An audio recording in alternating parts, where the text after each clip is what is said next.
రక్తమును దారపోశాడు. ఆ ప్రభువును స్తుతిద్దాం. మన జీవితాల్లో, మన కుటుంబాల్లో ఎన్నో మేలులు ఆయన చేస్తూ ఉన్నాడు. ఆయనను స్తుతించుకున్నాం. ప్రభు నామమును కనపరుచుకున్నాం. ఉన్నతుడు, మహోన్నతుడు, పరిశుద్ధుడు, పాపము లేనివాడు దేవుని బిడ్డ. ఈరోజు ఆయన సన్నిధానంలో ఉన్నామంటే కేవలం ఆయన దయ, ఆయన కృప, ఆయన కరుణ. ఆ ప్రభువును స్తుతిద్దాం, ఆయన నామాన్ని కనపరుచుకున్నాం. ప్రతి ఒక్కరూ కూడా దేవుని స్తుతించాలి. మౌనంగా ఉండక ప్రభువును స్తుతించాలి. కృప కలిగిన దేవుని సన్నిధిలో అందరూ ప్రభువు నామమును స్తుతించాలి. తండ్రి, మీకు స్తోత్రాలు నాయన, వందనాలు. ఈ శ్రేష్టమైన సమయంలో మీరు మాతో ఉన్నందుకు మీకు స్తోత్రములు నాయన. స్తోత్రం.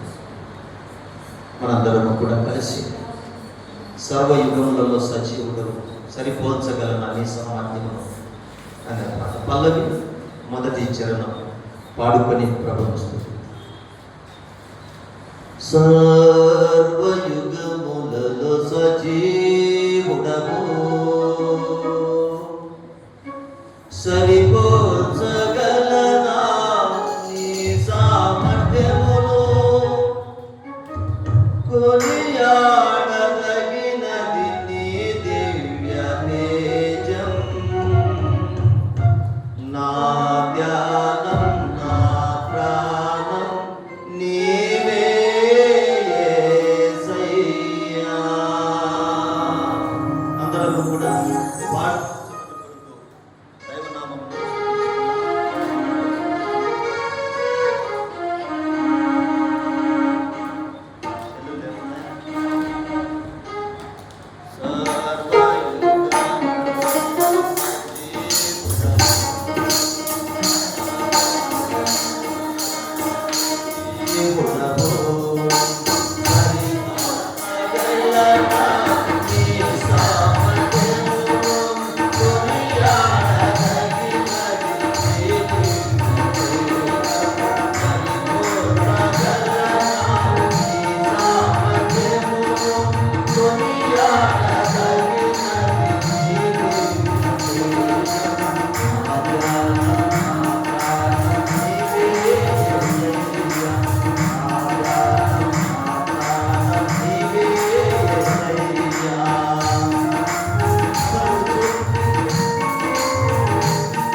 మరి ఒక ఆదివారాన్ని మాకు ఇచ్చిన గొప్ప దేవ, మీకు స్తుతులు నాయన, స్తోత్రాలు చెల్లిస్తున్నాను. ఈరోజు మిమ్మల్ని స్తుతించుటకు, ఆరాధించుటకు మీరిచ్చిన ఈ చక్కటి సమయాన్ని బట్టి మిమ్మల్ని ఎంతగానో స్తుతిస్తున్నాం, గణపరుస్తా ఉన్నాం.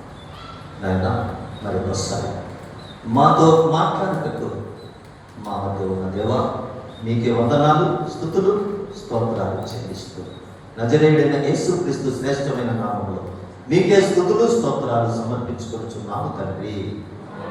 ఆమేన్. ప్రభు స్తోత్రం. దయచేసి అందరూ కూర్చొని క్రీస్తునందు ప్రియమైన దేవుని బిడ్డలారా, దేవుని సంగమా, మరి ఈ సమయంలో దైవవాక్యాన్ని మనము ధ్యానం చేస్తూ ఉన్నాం. చదువుకున్న లేఖన భాగాన్ని మనము మరి గమనించినట్లయితే ప్రభు ఆ వాక్య భాగంలో నుండి మనతో మరి మాట్లాడుతూ ఉన్నాను. చదువుబడిన లేఖన భాగము మత్తయి సువార్త 21వ అధ్యాయం 1 నుంచి 9 వరకు మనం చదువుకున్నాం. అయితే ఈ సందర్భం ఆ విషయాలన్నీ కూడా 17వ వచనం వరకు కూడా మనం చూడగలుగుతాం. మరి ఇందులో నుండి మనము దైవవాక్యమును ధ్యానం చేస్తూ ఉన్నాం. ఈ మధ్యాహ్న కాల సమయంలో మీ అందరికీ కూడా ప్రభు యేసుక్రీస్తు నామములో వందనాలు తెలియజేస్తూ ఉన్నాను. సంఘమునకు, సంఘ పెద్దలకు నా వందనాలు తెలియజేస్తూ ఉన్నాను. ప్రియులారా, మరి ఈరోజు మండలాదివారంగా మనము ఆరాధన జరుపుకుంటాం. మరి పామ్ సండే. మరి ప్రియులారా, మరి యేసుక్రీస్తు వారు యెరూషలేమునకు జయ ప్రవేశము చేసినట్లుగా మనం లేఖనాలలో చూస్తాం. మరి ప్రభు ఇది మొదలుకొని యెరూషలేమునకు వెళ్ళి మానవాళి కొరకు ఆయన ఆ శ్రమ పడేటువంటి పరిస్థితుల్లో మనం లేఖనాలలో గమనిస్తాం.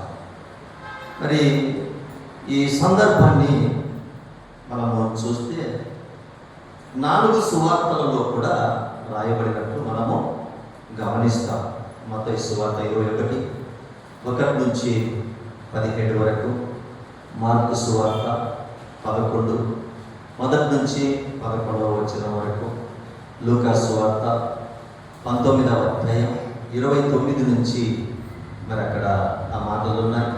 మరి యోహాను సువార్త 12వ అధ్యాయం 9వ వచనం నుండి ఈ సందర్భాన్ని యేసు ప్రభు వారు మరి జయప్రవేశం, యెరూషలేమునకు జయప్రవేశం చేసినట్లుగా మనము దేవుని యొక్క వాక్యంలో చూస్తాం. మరి అందులో రాయబడినటువంటి కొన్ని విషయాలను మనము గమనిస్తే, మరి మత్తయి సువార్త 21వ అధ్యాయం 1వ వచనంలో చూస్తే బేత్పగేకు వచ్చినప్పుడు అనే మాట చూస్తాం. మరి మార్కు సువార్త 11 1వ వచనంలో చూస్తే బేత్పగే బేతనియా అను గ్రామాలకు వచ్చినప్పుడు అనే మాట మనం చూస్తాం. లూకా రాసినటువంటి విషయాలు చూస్తే 19:29లో బేత్పగే బేతనియా అను గ్రామాలకు సమీపమునకు వచ్చినప్పుడు అనే మాట మనం చూస్తాం. ఇక యోహాను గారు చాలా క్లుప్తంగా రాశారు. 12:15 వచనంలో యేసు ఒక చిన్న గాడిదను కనుగొని దాని మీద కూర్చుండెను అనే మాటలు మనం చూస్తాం. మరి ఈ బేత్పగే బేతనియా ఈ రెండు కూడా దగ్గరగా ఉన్నటువంటి చిన్న గ్రామాలు. ఇవి యెరూషలేమునకు కోసెడు దూరంలో, అంటే చాలా దగ్గరగా సమీపంగా ఉన్నటువంటి గ్రామాలు. ఈ గ్రామాలతో యేసు ప్రభు వారికి చాలా చక్కటి పరిచయము ఉంది. ఎందుకంటే మరి బేతనియాలో కూడా మనం చూస్తాం మరి మరియా మార్తల కుటుంబం. మరి ప్రియులారా, మరి ఈ రీతిగా యేసు ప్రభువు వారు బేత్పగే బేతనియా గ్రామాలకు దగ్గరగా సమీపంగా వచ్చినప్పుడు ఆయన తన శిష్యులను పిలిచి, మీ ఎదుటనున్న గ్రామంలోనికి వెళ్ళండి, ఒక గాడిద పిల్ల కట్టబడి ఉండుట మీకు కనబడుతుంది, వాటిని విప్పి తోలుకొని రండి. ఎవరైనా మిమ్మల్ని ఏమైనా అడిగితే ఇవి ప్రభువునకు కావలసి ఉన్నవని చెప్పండి అని చెప్పి మరి శిష్యులను పంపించినట్లుగా లేఖన భాగంలో మనము చూస్తాం. అయితే ఆ మాట ప్రకారము శిష్యులు వెళ్ళి మరి ఆ గాడిదను తీసుకొని వచ్చినట్లుగా మనము చూస్తాం. అయితే ప్రియులారా, వాటిని తీసుకొని వచ్చిన తర్వాత మరి అక్కడ జరిగినటువంటి పరిస్థితి ఏంటి అని మనము దేవుని వాక్యములో చూస్తే మత్తయి సువార్త 21:8, మార్కు 11:7-8, లూకా సువార్త 19:35-36లో ఒక విషయాన్ని మనము చూస్తాం. మత్తయి సువార్త 21:8 చదవడమా? జన సమూహములో అనేకులు తమ బట్టలు దారి పొడుగున పరిచిరి, కొందరు చెట్ల కొమ్మలు నరికి దారి పొడుగున పరిచిరి అనే మాట ఈ 3 వాక్య భాగాల్లో కూడా మనం చూడగలుగుతాం. కొందరు ఏం చేస్తూ ఉన్నారు? ఆ గాడిద మీద వారి వస్త్రాలు వేశారు, బట్టలు వేశారు. ఆ తర్వాత ఆ గాడిద మీద ప్రభువు వారు కూర్చొని వెళుతూ ఉంటే వారు ఆ దారి పొడుగున కూడా తమ బట్టలు పరుస్తూ, అలాగనే చెట్ల కొమ్మలు పరుస్తూ వెళ్ళినట్లుగా మనం చూస్తూ ఉన్నాం. మరి యోహాను సువార్త 12:13 చదవండి ఒకసారి. యోహాను సువార్త 12:13.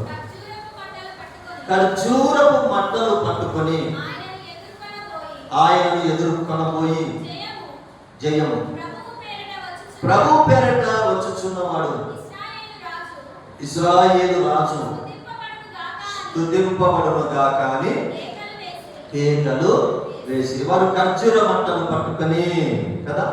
మనం ఏం చేస్తాం? మనకు ఖర్జూర మట్టలు తక్కువ, అందుకే మనం ఏ మట్టలు పట్టుకుంటాం? ఈత మట్టలు పట్టుకుంటాం. మనం ఏదో ఒకటి కదా. సరే, మంచిది. ఖర్జూర మట్టలు వారికి సమృద్ధిగా ఉంటాయి కనుక వారు ఖర్జూర మట్టలు పట్టుకొని ప్రభువును స్తుతిస్తూ అలాగ జయం అని చెబుతూ వెళ్ళినట్లుగా దేవుని యొక్క వాక్యములో మనం చూడగలుగుతాం. అయితే ప్రియ దేవుని బిడ్డలారా, గమనించండి. మరి యేసు క్రీస్తు వారు యెరూషలేము జయ ప్రవేశంలో కొన్ని సత్యాలు ఈరోజు ప్రభు మనకు తెలియజేస్తూ ఉన్నాడు. ఈ విషయాలను మనం ధ్యానం చేసుకుందాం. మరి ఇక్కడ ఆ ప్రజలందరూ కూడా ఏమని కేకలు వేస్తూ ఉన్నారు? అమ్మా, జయము ప్రభు పేరిట వచ్చువాడు స్తుతింపబడునుగాక, సర్వోన్నతమైన స్థలములలో జయము అనే మాటలు వారు అక్కడ పలుకుతూ ఉన్నట్లుగా మనము దేవుని వాక్యంలో చూస్తాం. నా ప్రియ సహోదరులారా, గమనించండి. ఈ జయం అనేటువంటి మాట ఆ మాట మనం వింటూ ఉన్నాం. జయం, దావీదు కుమారునికి జయం అనే మాట మనం బైబిల్లో చూస్తూ ఉన్నాం, వింటూ ఉన్నాం. అయితే ఈ మాట యొక్క మూల పదం ఏమిటి అని అంటే దానిపైన ఒక గుర్తేసి ఒకటి కింద రాసింటారు, హోసన్నా అని రాసింటారు. ప్రియులారా, ఇది హోసన్నా అనే హీబ్రూ పదము నుండి వచ్చినటువంటిది. జయం అనే మాట ఎక్కడి నుంచి వచ్చింది? హోసన్నా అనే హీబ్రూ పదము నుండి ఈ జయం అనే ఆ మాట వచ్చినట్లుగా మనం చూస్తున్నాం. అయితే హోసన్నా అర్థం ఏంటి అంటే రక్షించు అని అర్థం. హోసన్నా అనగా రక్షించు అని అర్థం. ప్రియ దేవుని బిడ్డలారా, ఈరోజు ప్రభు వాక్యం ద్వారా మనతో మాట్లాడుతూ ఉన్నాడు. వారు అంటున్నారు, దావీదు కుమారునికి జయం, ప్రభువు పేరట వచ్చువాడు స్తుతింపబడును గాక. మరి ఇలాగున ప్రభువును స్తుతిస్తూ ఉన్నారు, గణపరుస్తూ ఉన్నారు. కనుక మరి హోసన్నా అనగా రక్షించు అని అర్థమిస్తా ఉంది. ఈరోజు ప్రభువు మొదటి విషయము మనతో మాట్లాడుతున్నటువంటి మాట ప్రియులరా, ఆయన రక్షకుడు. ఎవరమ్మా ఆయన? ఆయన రక్షకుడు. ఎందుకు వచ్చాడు ఈ లోకానికి? ఎందుకు యెరూషలేములోనికి వెళ్తూ ఉన్నాడు అని అంటే, మానవాళిని రక్షించడానికి ఆయన వెళ్తూ ఉన్నాడు. ఎందుకంటే ఆయనకు ఇప్పుడు యెరూషలేములోనికి వెళ్తా ఉన్నాడు. దానికంటే ముందు ఆయనకు తెలుసు, ఆయన చెప్పాడు కూడా, ముందు అధ్యాయాలలో చెప్పాడు, నేను యెరూషలేమునకు వెళ్తాను, ఆ తర్వాత మనుష్య కుమారుడు అప్పగింపబడతాడు, వారు సిలువ వేస్తారు, ఆ తర్వాత చంపుతారు, ఆ తర్వాత 3వ దినమున తిరిగి లేస్తాను అన్న ఆ సత్యాలు కొన్ని ప్రభు వారికి తెలియజేసినట్టుగా లేఖనాలలో మనము చూస్తాం. కనుక ఇప్పుడు యెరూషలేములోనికి ఎందుకు వెళుతూ ఉన్నాడు అని మనం గమనిస్తే, అనేక సార్లు వెళ్ళాడు, కానీ ఇప్పుడు చివరిసారిగా ఆయన వెళ్తూ ఉన్నాడు ప్రియులరా, ఎందుకంటే మానవాళిని రక్షించుట కొరకు. ఆయన ఎవరంటే రక్షకుడు, రక్షించడానికి వచ్చాడు. ప్రియ దేవుని బిడ్డలారా గమనించండి.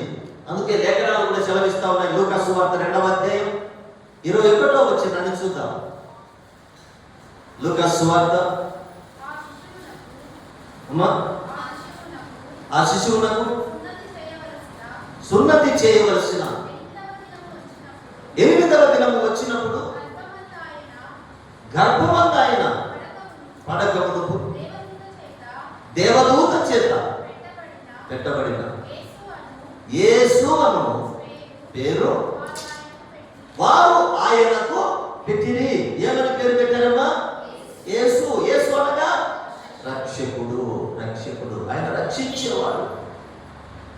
మానవాళిని రక్షించడానికి ప్రభు ఈ లోకానికి వచ్చినట్లుగా మనం చూస్తా ఉన్నాం. లూకా సువార్త 2వ అధ్యాయం 11వ వచనంలో కూడా మనం చూస్తే, దావీదు పట్టణమందు నేడు రక్షకుడు మీ కొరకు పుట్టి ఉన్నాడు. చాలు కదా, అక్కడ దేవ దూతలు మాట్లాడుతూ ఉన్నారు. దావీదు పట్టణమందు నేడు రక్షకుడు మీ కొరకు పుట్టి ఉన్నాడు, రక్షకుడుకు పుట్టి ఉన్నాడు మీ కొరకు అంటాడు. కనుక లేఖనాలన్నీ కూడా ఏకధాటిగా యేసు ప్రభు వారిని గురించి తెలియజేస్తున్నటువంటి మాటలు ఏంటంటే, ఆయన రక్షకుడు, రక్షకుడు. ప్రియ దేవుని బిడ్డలారా, మరి పరిశుద్ధ గ్రంథములో మనం చూస్తాం. మరి ఆ లూకా సువార్త 19వ అధ్యాయం 10వ వచనాన్ని ఒకసారి చదవడమ్మా. నశించిన దానిని వేదానికి రక్షించుటకు మనుష్య కుమారుడు వచ్చాడు. ఎందుకు వచ్చాడు ఆయన? నశించిపోతున్నటువంటి మానవాళిని రక్షించడానికి ప్రభు ఈ లోకానికి వచ్చినట్లుగా దేవుని వాక్యంలో మనం చూస్తూ ఉన్నాం. తీతు 2వ అధ్యాయం 13వ వచనంలో కూడా మనం గమనిస్తే, తీతు పత్రిక 2వ అధ్యాయం 13వ వచనంలో, అనగా మహాదేవుడును మన రక్షకుడునైన యేసుక్రీస్తు మహిమ యొక్క, చూడండి ప్రియులారా, అక్కడ గమనించండి, మహాదేవుడును మన రక్షకుడునైన యేసుక్రీస్తు అనే మాట మనం అక్కడ చూస్తున్నాం. ఆయన మన రక్షకుడు. మానవుడు నశించిపోతున్నాడు. మానవుడు నిత్య నరకమునకు వెళ్ళడానికి సిద్ధముగా ఉన్నాడు. అందుకే సమయము రాగానే ప్రభు ఈ లోకానికి వచ్చాడు. తండ్రి అయినటువంటి దేవుడు తన కుమారుడిని మన కొరకు పంపించినట్లుగా మనం లేఖనాల్లో చూస్తాం. రక్షించడానికి, ఆ నిత్య నరకము నుండి రక్షించి పరలోకములో తనతో పాటు యుగయుగాలు తనతో పాటు తన రాజ్యములో ఉంచడానికి ప్రభు ఈ లోకానికి వచ్చినట్లుగా మనం దేవుని వాక్యములలో చూస్తా ఉన్నాం. కనుక ప్రియ దేవుని బిడ్డలారా గమనించండి, పాపముల చేతను అపరాధముల చేతను మనము చచ్చిన వారమై ఉండగా మనము రక్షించడానికి ప్రభు ఈ లోకానికి వచ్చాడు అని లేఖనాలు సెలవిస్తా ఉన్నాయి. పరిశుద్ధ గ్రంథంలో మనం చూస్తే భక్తుడైనటువంటి పేతురు కూడా అంటాడు, 2వ పత్రిక 1వ అధ్యాయం 11వ వచనంలో అంటాడు, మీరు ఇట్టి క్రియలు చేయువారైతే ఎప్పుడూ తొట్టిల్లరు. అలాగున మన ప్రభువును రక్షకుడునైన యేసుక్రీస్తు యొక్క నిత్య రాజ్యములో ప్రవేశము మీకు సమృద్ధిగా అనుగ్రహింపబడును అనే మాటలు మళ్ళీ మాట కింద, ఇటు క్రియలు చేయువారైతే ఎప్పుడూ తొట్టిల్లరు. అలాగున మన ప్రభువును రక్షకుడునైన యేసుక్రీస్తు యొక్క, కదండి ఎవరంటే ఆయనమా రక్షకుడు, రక్షించేవాడు. ఆయన రాజ్యంలో మనకు ఆ స్థలము దొరుకుతుంది అన్న విషయాలు అక్కడ మనము చూస్తా ఉన్నాం. కనుక లేఖనాలన్నీ కూడా మనము పరిశీలించినప్పుడు నా ప్రియ సహోదరి సహోదరులారా, ప్రభు మనతో మాట్లాడుతూ ఉన్నాడు. ఆయన రక్షకుడు అన్న విషయాలు మనం చూస్తా ఉన్నాం. పరిశుద్ధ గ్రంథంలో యోహాను మొదటి పత్రిక 4:14, యోహాను మొదటి పత్రిక 4వ అధ్యాయం 14 అంటాడు, మరియు తండ్రి తన కుమారుని లోక రక్షకుడుగా ఉండుటకు పంపియుట మేము చూచి అంటాడు. ఎందుకు పంపించాడమ్మా? లోక రక్షకుడుగా ఉండుటకు పంపించాడు. ఈ లోకాన్ని రక్షించేవాడు ఆయనే. అది మానవుడు పాపంలో ఆనాడు ఆదాము అవ్వలు చేసినటువంటి ఆ పాపం అలాగునే సృష్టిని పాలన చేస్తా ఉంది కనుక ఆ పాపము నుండి మానవుని విడిపించి దేవునికి దూరమైనటువంటి ఈ మానవుని మరలా దేవునికి దగ్గరగా తీసుకుని వెళ్ళడానికి ప్రభువైన యేసుక్రీస్తు వారి లోకానికి అరుదించినట్లుగా మనం దైవవాక్యములో చూస్తాం. కనుక నా ప్రియ సహోదరి సహోదరుడా, ఆయన ఎవరంటే ఆయన రక్షకుడు, రక్షించేవాడు. ఇప్పుడు రక్షకుడు అవసరమా కాదా మనకు ఆలోచన చేద్దాం. ఎందుకు అవసరము? ఎందుకు అవసరం అంటే మనము మన పాపముల చేత అపరాధముల చేత నశించిపోతున్నాం. పాపం వలన వచ్చు జీతము మరణం, అది నిత్య నరకం, అగ్నిగుండమని దేవుని వాక్యం తేటగా తెలియజేస్తాం. కాబట్టి అట్టి నరకానికి పాత్రులముగా ఉన్నాం మనము.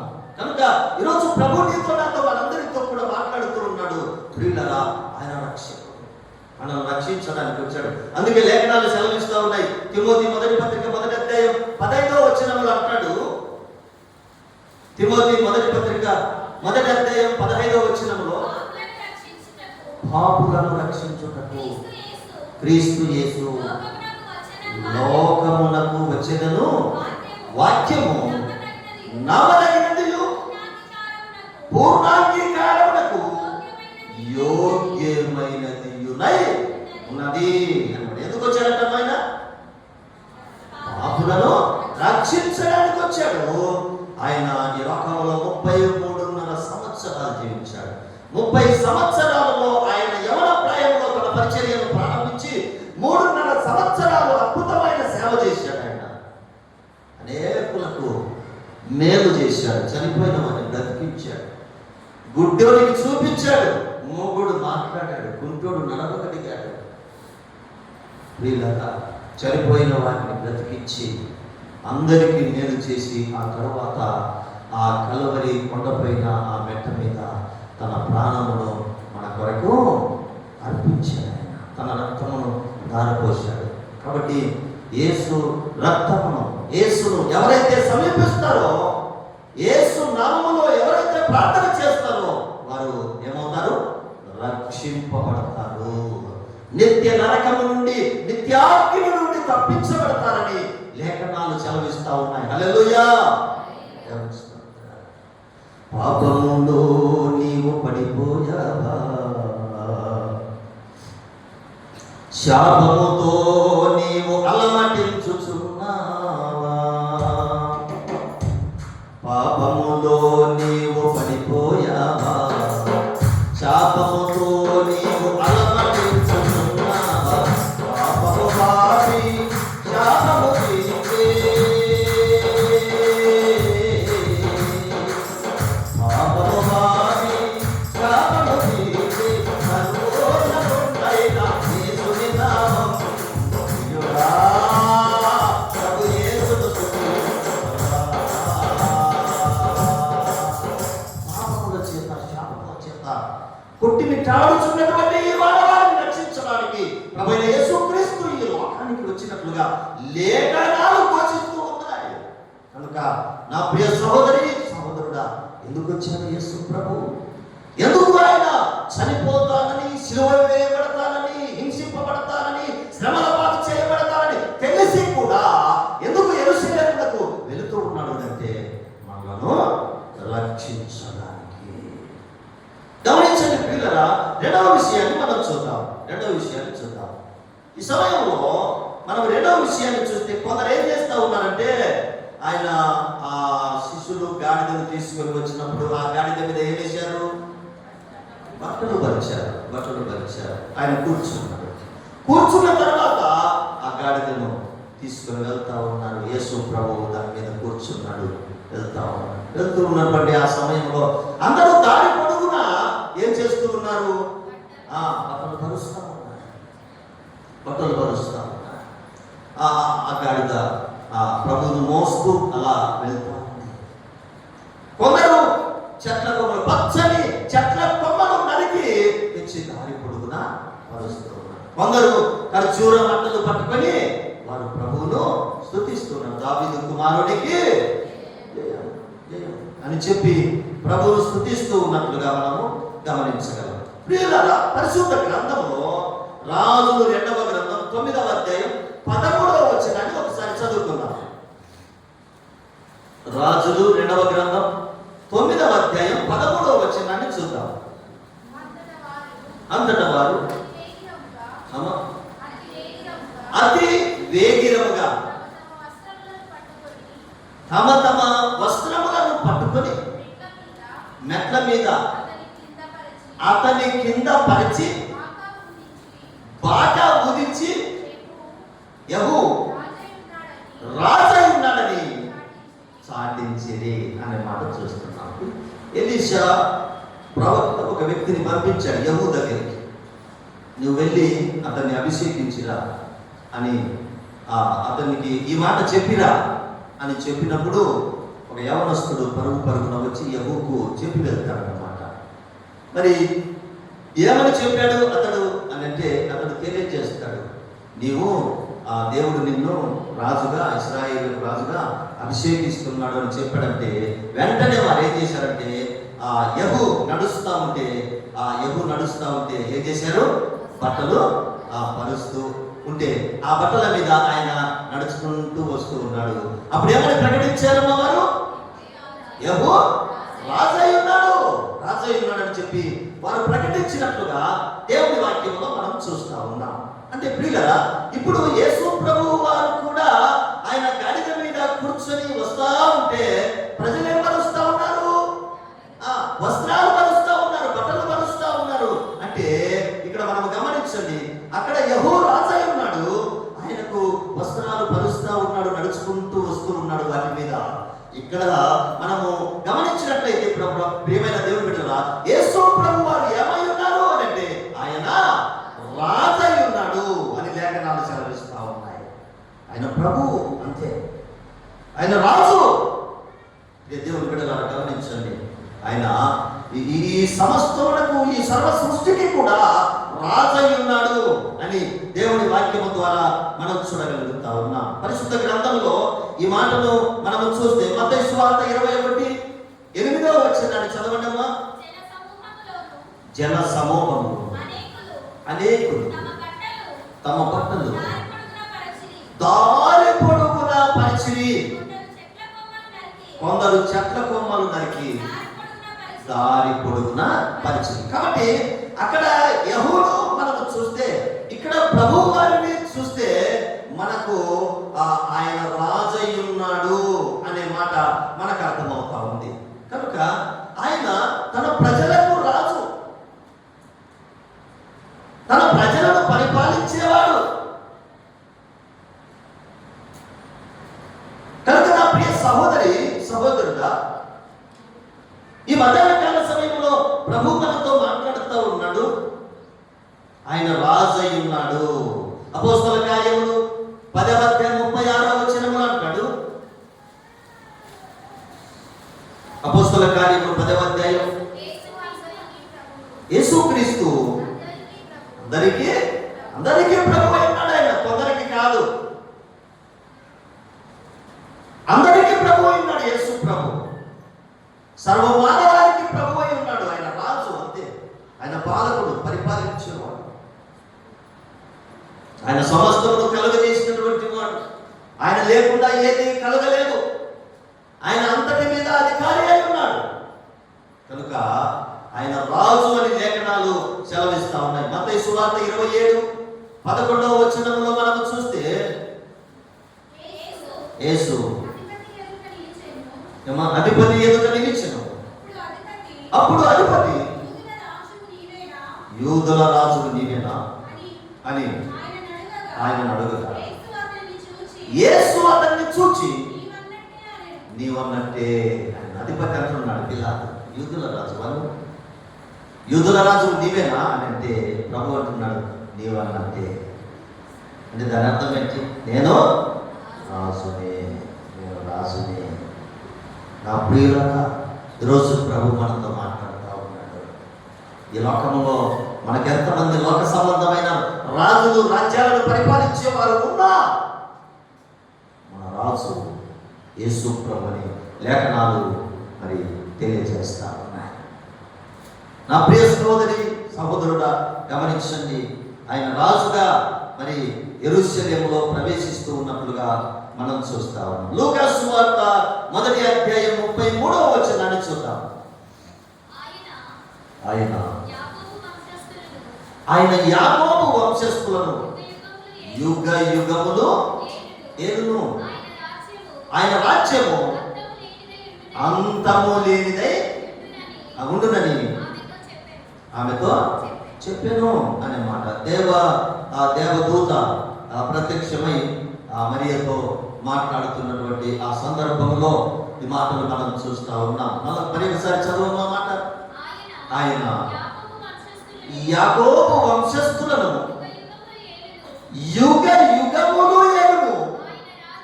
ఆయన రాజ్యము అంతమే లేదు. ఆయన రాజ్యానికి అంతము లేదు అన్న విషయాలు దేవుని వాక్యములో మనం చూస్తాం. ఆయన రాజ్యము అంతము లేదు. ఆయన ఒక రాజ్యం ఉంది. ఆయనకు ఒక రాజ్యం ఉంది. ప్రియులారా, ఆయన రాజు అన్న విషయాలు దేవుని వాక్యములో మనము చూడగలుగుతా ఉన్నాం. ఈ మధ్యాహ్నకాల సమయంలో ప్రభు నీతో నాతో మనందరితో కూడా మాట్లాడుతూ ఉన్నాడు. నా ప్రియ సహోదరి సహోదరుడా, ఆయన ఎవరు? యేసు ఎవరు అంటే మొదటిది ఆయన రక్షకుడు.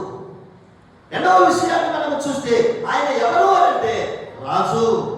ఆయన రాజు. పరిశుద్ధ గ్రంథంలో ఒక మాటను మనం గమనిస్తే ప్రియులారా, ప్రభు అంటాడు ఒక సమయంలో యోహాను సువార్త 18:36 అంటాడు, యేసు నా రాజ్యము ఈ లోక సంబంధమైనది కాదు. చదువు. నా రాజ్యము ఈ లోక సంబంధమైనదైతే నేను యూదులకు అప్పగింపబడినట్లు నా సేవకులు అప్పగింపబడకున్నట్లు నా సేవకులు పోరాడుదురు గాని నా రాజ్యము ఇక సంబంధమైనది కాదు అంటాడు. నా రాజ్యం ఈ లోక సంబంధమైనది కాదు, అది ఆత్మ సంబంధమైన రాజ్యం. తీసుకోండి మా పిల్లల్ని దగ్గర కూర్చోబెట్టుకోండి, లేకపోతే బయటకు తీసుకోండి. ప్రియమైన దేవుడు కూడా అలా గమనించండి. ఈరోజు ప్రభు నీతో నాతో మనందరితో కూడా మాట్లాడుతూ ఉన్నాడు. ఆయన ఎవరు? ఎవరమ్మా? ఆయన రాజు. ఆయన అంటున్నాడు నా రాజ్యము ఈ లోక సంబంధమైనది కాదు. నా రాజ్యము ఈ లోక సంబంధమైనది అయితే కనుక ఈ యూదులకు నేను పట్టుబడకూడగా నా శిష్యులు పోరాటం చేసేవారు కదా, మేము పోరాటం చేయలేదే, మేము ఎవరి మీద పోరాటం చేయలేదే. కాబట్టి నా రాజ్యం ఈ లోక సంబంధమైనది. ఆయన రాజ్యం ఉంది ప్రియులారా, ఆయన రాజయ్య ఉన్నాడు, రాజయ్య. అందుకే ఆయన రాజ్యం గురించి మనం ఒక మాట చూస్తే లూకా సువార్త 23:42లో మనం చూస్తాం. లూకా సువార్త 23:42లో ఆయనను చూచి యేసు, నీవు నీ రాజ్యములోనికి వచ్చినప్పుడు నన్ను జ్ఞాపకము చేసుకొనుము అనెను. చూసారా ఏమంటున్నాడు మా దొంగ? అయ్యా, నీవు నీ రాజ్యములోనికి వచ్చినప్పుడు నన్ను జ్ఞాపకం చేసుకోయా. ఇప్పుడు ప్రభు ఏమన్నాడు? నేడు నీవు నాతో కూడా పరదేశంలో ఉందువు అని అన్నాడు. వాగ్దానం ఇచ్చాడు. కాబట్టి ఆయన రాజయ్య ఉన్నాడు, ఆయన రాబోతున్నాడు, ఆయన తన ప్రజలను పరిపాలించబోతున్నాడు. ఆ రాజ్యానికి అంతమే లేదు. ఎవరైతే ఆయన విశ్వాసం ఉంచుతారో, నమ్మకం ఉంచుతారో, ఆయన బిడ్డలుగా జీవిస్తారో, ఆయన వలె పరిశుద్ధంగా, నీతిగా, నిజాయితీగా, దేవునికి ఇష్టంగా బ్రతుకుతారో వారందరూ కూడా ఆయన రాజ్యంలో ఉంటారు. కాబట్టి ఆయన రాజు. ఈరోజు ప్రభు మనతో మాట్లాడుతూ ఉంటాడు. మరి ప్రియ సహోదరి సహోదరుడా, ఆ రాజు పరిపాలన కింద నువ్వు ఉన్నావా? ఆ రాజు అధికారము కింద నీవు ఉన్నావా? ఆయన చెప్పినట్లు నువ్వు నడుచుకోగలుగుతున్నావా? ఆయనకి ఇష్టంగా బ్రతకగలుగుతున్నావా? అదే ఈ లోకంలో కూడా రాజులు ఉన్నారు. అదే చాలా మంది ఏం చేస్తారు, ఈ రాజుల మాట వింటారు కానీ ఆ రాజు మాట వినరు. ఈ రాజుల మాట వింటారు. వీధికి ఒక రాజు ఉన్నాడు ఈ లోకంలో కదా, వీధికి ఒక రాజు కదా, వాళ్ళ మాటలైనా వింటారు కానీ ఆ రాజు మాట వినరు. ఆ రాజుకు ప్రాధాన్యత ఇవ్వరు.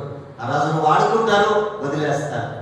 నా ప్రియ సహోదరి, ఈరోజు ప్రభు నీతో నాతో మనందరితో కూడా మాట్లాడుతున్నాడు. నీవు ఆ రాజు పరిపాలన కింద లేకపోతే, నీవు ఆ రాజు మాట వినకపోతే, ఆ రాజుకు నీవు లోబడకపోతే రాజు ఏం చేస్తాడో తెలుసా? మాట వినని వాడిని శిక్షిస్తాడు. మరి పూర్వకాలంలో రాజులు ఉన్నారు. ఆ రాజులు ఏం చేసేవారు? ఎవరైనా తమ మాట వినకపోతే వారి తలలు తీర్చారు. ఈరోజు ఈ ప్రభు ఎక్కడి యేసుక్రీస్తు మన రాజు అయినాడు కనుక, ఆయన మాట విని మనం బ్రతకకపోతే కనుక ఆయన మనల్ని శిక్షకు అప్పగిస్తాడంతే. అదే నిత్య నరకం. ప్రభు రాబోతున్నాడు, రాజు రాబోతున్నాడు. రాజు వస్తున్నాడు జనులారా, రాజ్యము తెస్తున్నాడు. త్వరపడి వేగమే రండి ప్రియులారా, ప్రభుని చేరగరండి. హల్లెలూయా. రాజు వస్తున్నాడు జనులారా, రాజ్యము తెస్తున్నాడు. త్వరపడి వేగమే రండి ప్రియులారా, ప్రభుని చేరగరండి.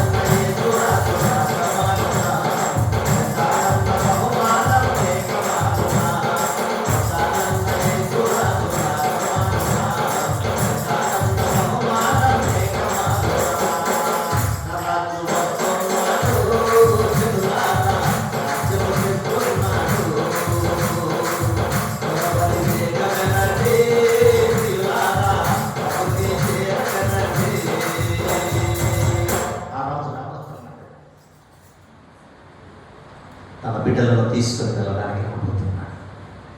తనతో పాటు తన రాజ్యంలో ఉంచడానికి ఆయన రాబోతా ఉన్నాడు. మరి నువ్వు సిద్ధపడ్డావా? దేవుని బిడ్డ, ఆయనను నీవు రాజుగా అంగీకరించావా? ఈరోజు ప్రభు మరి మనతో మాట్లాడుతూ మూడో విషయాన్ని చూద్దాం. మొదటి విషయం, ఆయన ఏమైనాడమ్మా? రక్షకుడు. ఆయన రక్షకుడు. నిన్ను, నన్ను, మనలను, ఆ సర్వలోకాన్ని రక్షించడానికి ఆయన ఈ లోకానికి వచ్చాడు. ఆ వరుసలోనే ఆయన యెరూషలేమునకు వెళ్తా ఉన్నాడు ప్రాణం పెట్టడానికి. రెండవ విషయము, ఆయన రాజు అయి ఉన్నాడు, పరిపాలకుడు, ఏలేవాడు. కాబట్టి నా ప్రియమైన దేవుని బిడ్డలారా, ప్రజలు ఆయనను గుర్తించారు. ఈయన రాజు, రాజ్యపాలకుడు అని గుర్తించారు. మూడో విషయాన్ని మనము గమనించినట్లయితే, మరి అక్కడ మత్తయి సువార్త 21వ అధ్యాయం 7వ వచనాన్ని చదవండమ్మా. ఆ గాడిదను దాని పిల్లలను తోలుకొని వచ్చి దాని మీద తమ బట్టలు వేయగా ఆయన ఆ బట్టల మీద కూర్చున్నాడు. ఆ గాడిద వెళ్తా ఉంది. ప్రియమైన దేవుని బిడ్డలారా, గమనించండి, ఇక్కడ ఈ గాడిదను మనం చూస్తాం.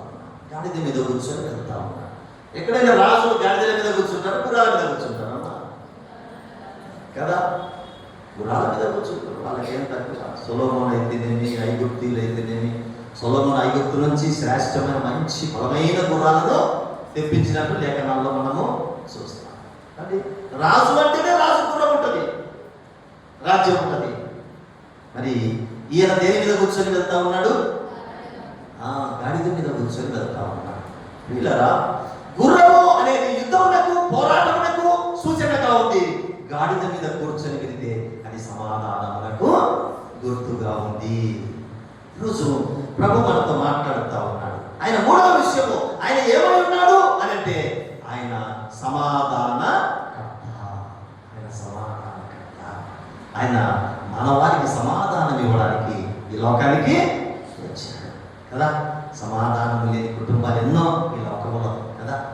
ఎన్నో కుటుంబాలు నిజంగా పాపములో మునిగి తేలుతూ సమాధానం లేక, నెమ్మది లేక, ప్రశాంతత లేక కదా. ప్రియులరా, ఒకడైతే ఈ మధ్యనే పేపర్లో చూస్తే వాడు ఇంటి పక్కల ఆమెతో అక్రమ సంబంధం పెట్టుకున్నాడు. ఆ విషయంలో ఏం చేశాడంటే, వాడు ఎందుకో మరి సొంత కూతుర్ని చంపేశాడు. చిన్నబిడ్డ చంపి ఆమె ఇంట్లో మంచ కింద పడుకోబెట్టి వెళ్ళిపోయాడు. నిజంగా పాపం చూడండి పిల్లల కుటుంబాల్లో, ఆ జీవితాల్లో సమాధానం లేనటువంటి పరిస్థితులు. ఒక ఆమెనంట ఆ అక్రమ సంబంధంతో భర్తను ఏం చేసింది, తాగినోడిని మట్టంగా గొంతు పోసి చంపేసి గూడ్స్ పెట్టేసింది. గుర్తిగా 4 నెలల దాకా బయటికి రాలే. పేపర్ తిప్పుతా ఉంటే అన్ని ఇదే వార్తలే. మొన్న దినమైతే ఇదే వార్తలే. బిడ్డ పాపం, ఆమె ఇంకొకరిని లవ్ చేయడం, నేను అతన్ని పెళ్లి చేసుకుంటానని తల్లితో చెప్తే తల్లి ఒప్పుకోలేదంట. ఒప్పుకోకపోతే ఆమె ఆ బిడ్డతో కొట్లాడుతూ ఏమడిందంట, ఎవరి పాపం వాళ్ళని పట్టిస్తుందని, మీ నాయన చంపినట్టే నిన్ను కూడా చంప చూడండి బిడ్డను. ఎప్పుడే ఆ వార్త బయటకు వచ్చింది. ఎక్కడ పెట్టామని చెప్తే గుంత తీసే గుంతలో ఉన్నాడు భర్త. చూసారా, సమాధానం లేవు కుటుంబాల్లో, నెమ్మది లేదు, ప్రశాంతత లేదు. ఒకడేమో భార్యను చంపేస్తే, ఒకడేమో ఒక ఆమెనేమో భర్తను చంపేస్తే, ఆ పేపర్ చూస్తే పిల్లలు చంపుకోవడం, తల్లులు భర్తల పరిస్థితులు తట్టుకోలేక పిల్లలు కూడా ఎత్తుపై పైన దొక్కడం, సెలవులో దొక్కడం, ఇదే పరిస్థితులు పేపర్ వార్తల్లో చూస్తే కనుక కుటుంబాల్లో నెమ్మది లేదు, సమాధానం లేదు, ప్రశాంతత లేదు. ఏంటి కారణం అంటే పాపం ఎక్కువైపోయింది. పాపం ఎక్కువైపోయింది, తిండి ఎక్కువైపోయింది, కొవ్వు ఎక్కువైపోయింది మనిషికి. బాగా బిర్యానీలు, బాగా రొట్టెలు, బాగా చికెను, మటన్లు, డబ్బులు ఎక్కువైపోయినాయి. జీతాలు ఇప్పుడు లక్షలలో ఉంది. అంతా ఏం తక్కువ లేదు. పొద్దున్న లేచి 3 పూట్ల కాకపోతే 6 పూట్ల తినేసరికి కళ్ళు బయట కలుగుతున్నాయి మనిషికి. కళ్ళు ఏమైందంటే పొరలు కమ్మినాయి అన్నమాట మనిషికి. ఈ కొవ్వు ఎక్కువైపోయి పాపం చేయడానికి మనిషి పరిగెత్తుతా ఉన్నాడు అనమాట. ఈ పాపం వల్ల కుటుంబాల్లో నెమ్మది లేదు, సమాధానం లేదు. ఏదో దేవుడు ఇచ్చాడు, దేవా తండ్రి బతికించినావు నాయన, సుఖం ఇచ్చావు, ఉద్యోగం ఇచ్చావు నాయన, చేసుకోవడానికి పని ఇచ్చావు ప్రభువా, పిల్లలను కుటుంబాన్ని బతికించడానికి ఇచ్చినావు నాయన చెప్పి ఏదన్నా దానితో పోస్తూ చేసుకొని ఆ పిల్లలకు పెట్టుకొని, భార్యకు పెట్టుకొని, ఏదన్నా ఎవరికన్నా బీద సాధారణ ఏదైనా చేద్దామనేది ఆ పరిస్థితులు లేవు. నా కడుపు అంతే, ఇక నా దేహము, నా కడుపు, నేను తినాలా, నేను సుఖపడాలా, నా ఇష్టానుసారంగా బతకాలా, ఎంత దూరమైనా పర్వాలేదు, నేను ఏమైపోయినా అందుకే కుటుంబాల్లో నెమ్మది లేదు, సమాధానం లేదు పిల్లరా. అందుకే నెమ్మది లేని కుటుంబాలకు, సమాధానం లేని కుటుంబాలకు సమాధానం ఇవ్వడానికి యేసు ప్రభు ఈ లోకానికి వచ్చారు. ఎవరైతే యేసు ప్రభు దగ్గరికి వస్తారో వారు సమాధానం పొందుకుంటారు. యెషయా గ్రంథం 9:6 చూడండి. మనకు శిశువు పుట్టెను, కుమారుడు అనుగ్రహింపబడెను, ఆయన భుజము మీద రాజ్యభారం ఉండదు. ఆశ్చర్యకరుడు, ఆలోచనకర్త, బలవంతుడైన దేవుడు, నిత్యుడగు తండ్రి. ఎవరమ్మా ఆయన? సమాధానకర్త. సమాధానం చేయడానికి ఈ లోకానికి వచ్చారు. ఎవరైతే యేసు ప్రభు దగ్గరికి వస్తారో ఆ ఇంట్లో సమాధానము ఉంటుంది. ఎవరైతే యేసు ప్రభు దగ్గరికి రారో, ఎవరైతే లోకముతో ఉంటారో, ఎవరైతే లోకములో కలిసిపోతారో, ఎవరైతే లోకానుసారంగా పాపం చేస్తారో కుటుంబాల్లో నెమ్మది సమాధానం కోల్పోయి కుటుంబాలు నిత్య నాశనానికి గురవుతాయని దేవుని వాక్యం ద్వారా మనం చూడగలుగుతా ఉన్నాం. అందుకే నా ప్రియ సహోదరి సహోదరుడు గమనించని పరిశుద్ధ గ్రంథంలో కొన్ని విషయాలను మనం చూస్తే క్లుప్తంగా నేను ముగిస్తాను ప్రియులరా. మరి యోహాను సువార్త 14:27 చదవండి అమ్మ ఒకసారి. వెలుచున్నాను, నా శాంతినే మీకు అనుగ్రహించుచున్నాను. శాంతి అనగా కింద రాసింటాడు సమాధానము. ఆయన శాంతిని అనుగ్రహించడానికి, సమాధానం ఇవ్వడానికి మన కొరకు లోకానికి వచ్చాడు. యోహాను సువార్త 20:26 చదవండి. యోహాను సువార్త 20:26 తర్వాత ఆయన శిష్యులు లోపల ఉన్నప్పుడు 20:26 వారితో కూడా నేను తలుపులు మూయబడి ఉండగా యేసు వచ్చి మధ్యన నిలిచి మీకు సమాధానం కలుగునుగాక. ఇదివరకు యేసు ప్రపంచంలో తోమా లేడు, అంతా గలిబిలిగా ఉంది. అయితే ఇప్పుడు తోమా ఉన్నాడు. ప్రభు వారి మధ్యకి వచ్చి చూపించి సమాధానం ఉండగవారై ఉండుడి అని అంటున్నాడు. వారి హృదయంలో సమాధానం లేదు. అయితే యేసు ప్రభు అంటున్నాడు వారి దగ్గర ఇక సమాధానం కలిగి ఉండండి, సమాధానం ఇచ్చేది. ప్రియులారా, మార్కు సువార్త 5:34 చూడండి. మార్కు సువార్త 5:34 అందుకైన కుమారి నీ విశ్వాసం నిన్ను స్వస్థపరచెను, సమాధానము గలదానవై పొమ్ము, నీ బాధ నివారణయే అని ఆమెతో చెప్పాడు. రోగం కదా, రోగముతో బాధపడతా ఉంది, సమాధానం లేదు, నెమ్మది లేదు. అమ్మా, రోగములో వాళ్ళు ఎవరైనా సమాధానంగా ఉంటారా చెప్పండి? వ్యాధితో బాధపడుతున్న వాళ్ళు సమాధానంగా ఉండగలరా? ఏమైపోతుందో నాకు కదా. భార్య కనుక నా భార్య పరిస్థితి ఎట్లున్నావు, భార్యకి ఆ రోగం వస్తే కనుక నా భర్త పరిస్థితి నేను ఏమన్నా అయిపోతే, పిల్లలు ఉంటే కనుక నా పిల్లలు చిన్న పిల్లలే, నా పిల్లల పరిస్థితి ఏంటి, ఇంకా పిల్లలకు పెళ్ళిళ్ళు కాలేదు, నా పిల్లల పరిస్థితి ఏంటి, నాకేమన్నైతే ఎట్లా, నెమ్మది ఉండదు, సమాధానము. అలాంటి కుటుంబాలకు సమాధానం ఇవ్వడానికి వచ్చాడు యేసు ప్రభు. హల్లెలూయా, దేవునికి స్తోత్రాలు. ప్రియులారా, లూకా సువార్త 7:50 చూడండి. లూకా సువార్త 7:50 అందుకైన నీ విశ్వాసం నిన్ను రక్షించెను, సమాధానం గలదానవై వెళ్ళుమని ఆ స్త్రీతో చెప్పాడు. ఎవరమ్మా ఈ స్త్రీ?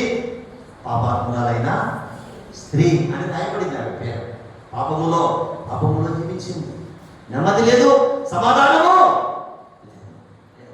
పాపం పాపం పాపం పాపంలో ఉన్నప్పుడు ప్రశాంతత ఏడుంటుంది మనిషికి, సమాధానం ఎక్కడ ఉంటుంది? ఎప్పుడు దొరికిపోతానా అనే ఆ భయమే ఉంటుంది. కానీ ప్రశాంతంగా ధైర్యంగా ఉండేదానికి వీలనేది కలగదు. పొరపాటు చేస్తే ఎవరైనా చూశారేమో, నేను ఏమైనా దొరికిపోతానేమో, ఎట్లా నా పరిస్థితి అనేదే ఉంటుంది, కానీ వేరేది ఉండదు. కాబట్టి ఆమె యేసు ప్రభు దగ్గరికి వచ్చింది. ఆయన పాదాల మీద పడి కన్నీళ్లతో ఆయన పాదాలు తడిపి తల వెంట్రుకలతో పాదాలు తుడుస్తా ఉంది. ప్రభు ఆమె విస్తారంగా ప్రేమించిందని, అమ్మ నీ పాపాలన్నీ క్షమించబడ్డాయి, నువ్వు సమాధానం గలదానవై వెళ్ళు అన్నాడు. అంటే సమాధానం వచ్చేసింది ఆమె హృదయానికి. అది వరకు సమాధానం లేదు, ప్రశాంతత లేదు. కనుక నా ప్రియ దేవుని బిడ్డలారా, ఈరోజు ప్రభు నీతో నాతో మనందరితో కూడా మాట్లాడుతూ ఉన్నాడు. ఆయన ఎవరు అని అంటే ఆయన సమాధాన కర్త. ఈ లోకంలో మనకు సమాధానం ఉందా? లేదు. ఎక్కడ సమాధానం ఉంది? ఓ రోజు బాగా ఇంకొక రోజు భయంకరమైన పరిస్థితులతో అల్లాడిపోతా ఉన్నాం మనం. అయితే ఆయన మనకు ఒక శ్రేష్టమైన సమాధానకరమైనటువంటి జీవితాన్ని మనకి ఇవ్వడానికి ఆయన వచ్చాడు. ఎవరైతే ఆయన దగ్గరికి వస్తారో నిత్య సమాధానాన్ని పొందుకుంటారు. అంతే, సమాధానం. అక్కడ ఏడుపు ఉండదు, అక్కడ కన్నీళ్ళు ఉండవు, అక్కడ దుఃఖం ఉండదు, అక్కడ ఆకలి ఉండదు, మరణం ఉండదు. అటువంటి సమాధానకరమైనటువంటి జీవితాన్ని ప్రభు మనకు ఇవ్వబోతున్నాడు. సంతోషం ఎక్కడ ఉందని, సమాధానం ఎక్కడ నాకు దొరికేనని. సంతోషం ఎక్కడ ఉందని, సమాధానం ఎక్కడ నాకు దొరికేనని. జగమంతా వెదిగాను, జనులందరి కనిగాను. జగమంతా వెదిగాను, జనులందరి కనిగాను. చివరికది నీలోనే కనుగొన్నాను, చివరికది నీలోనే కనుగొన్నాను. ఇంతమంది దేవుడవయ్యా యేసయ్యా, ఇంతమంది తీరేనయ్యా నిన్ను చేరినానా, ఇంతమంది తీరేనయ్యా నిన్ను చేరినానా. ఇంతమంది దేవుడవయ్యా యేసయ్యా, ఇంతమంది తీరేనయ్యా నిన్ను చేరినానా, ఇంతమంది తీరేనయ్యా నిన్ను చేరినానా. చూశారా? చక్కటి సమాధానం ఇస్తాను. నా ప్రియ సహోదరి సహోదరుడా, ఇంకా ప్రభుత్వ దూరంగా ఉన్నావా? ప్రభు నీతో నాతో మనందరితో కూడా మాట్లాడుతున్నాడు. ఆయన ఎవరమ్మా? మొదటిది ఆయన ఎవరు? రక్షకుడు, రక్షించేవాడు వచ్చాడు. ఎక్కడి నుంచి రక్షిస్తాడంటే పాపముల నుండి రక్షిస్తాడు. నరకానికి వెళ్ళకుండా పరలోకంలో చేరుస్తాడు. ఆయన రక్షకుడు. రెండవది ఆయన రాజు, మనల్ని రక్షించి ఆయన రాజ్యంలో చేర్చుకుంటాడు. ఆయన రాజ్యంలో. మూడవది సమాధానకర్త. ఆయన రాజ్యంలో మనకు సమాధానం ఇస్తాడు. ప్రార్థన చేసుకున్నాం, కళ్ళు మూసుకొని ప్రార్థన చేద్దాం. ఎవరిని అడుగుదాం? ప్రభుని అడుగుదాం. అయ్యా, నువ్వు మమ్మల్ని రక్షించడానికి వచ్చావు, నువ్వు మా రాజువు. నా ప్రభువా, నీకు స్తోత్రాలు. మాకు నిత్య సమాధానమును, నిత్య శాంతిని అనుగ్రహించడానికి మమ్మల్ని వచ్చావు. ఇది వందనాలు. ఈ రోజు నుంచి నీ బిడ్డగా, నీకు మహిమకరంగా నేను జీవిస్తున్నాను ప్రభు అని దైవ సన్నిధిలో ఒక మంచి తీర్మానం చేసుకుందామండి. ఇంకా ఎవరైనా దూరంగా ఉన్నారా? ఇంకా ఎవరైనా మారుమనసు పొందకుండా దేవుడికి దూరంగా ఉన్నారా? ఎవరైనా తమ పాపమును ఒప్పుకొని విడిచిపెట్టుకోలేదా? ఇదే మిగిలి అనుకూలమైన సమయం. నేనే రక్షణ తిన్నాను. ప్రభు సన్నిధిలో ప్రార్థించే కృపగల దయగల మా ప్రభు, మీకు వందనాలు నాయన, స్తుతులు స్తోత్రాలు చెల్లిస్తా ఉన్నాం. అయా, మీకు స్తోత్రాలు ప్రభు. ఈరోజు నాయన మీరు మాతో మాట్లాడిన ఈ శ్రేష్టమైన మాటలను బట్టి మీకు వందనాలు. యేసు ప్రభువా, మీరు యెరూషలేములోనికి జయప్రవేశం చేశారు తండ్రి. నీకు స్తోత్రాలు. నువ్వు రక్షకుడవు, నువ్వు రాజువు, నువ్వు సమాధానకర్తవు తండ్రి. నీకే స్తోత్రాలు. ఆయన ప్రతి బిడ్డను నాయన నీ సన్నిధి